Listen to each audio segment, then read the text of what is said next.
श्रद्धा श्रद्धा श्रद्धा को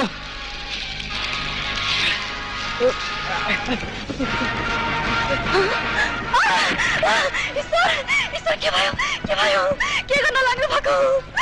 यो तपाईँ के गर्दै हुनुहुन्छ राजेश नभन्नुहोस् मलाई केही नगर्नुहोस्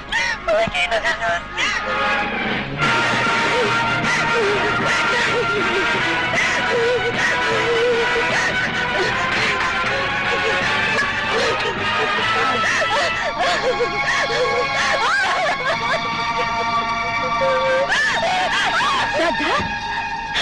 नानी श्रद्धा श्रद्धा के हो श्रद्धा के भयो किन रोएकी दिदी मलाई बचाउनुहोस् ईश्वरले मेरो इज्जतमाथि खेलाड गर्न खोज्यो यो के भन्ने छौ नानी तिमी आफ्नो लोग्ने त्यो मेरो लोग्ने हैन त्यसले त मलाई सहारा दिन्छु भनेर यहाँ लिएर आयो र आज मेरो इज्जतमाथि हात हाल्न थाल्यो मैले त त्यसलाई ईश्वर जस्तो सोचेकी थिए तर त्यो त राक्षस रहेछ यो सब के हो ईश्वर काइला दाई श्रद्धाको सारीमा आगो लागेको थियो त्यसरी निभाइदिएको हो त सारी सबै जलेछ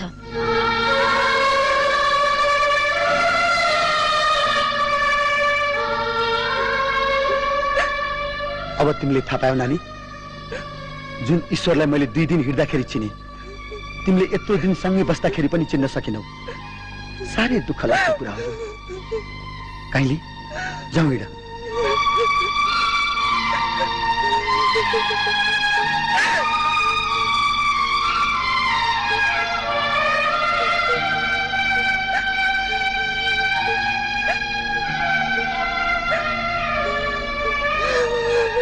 Thank you.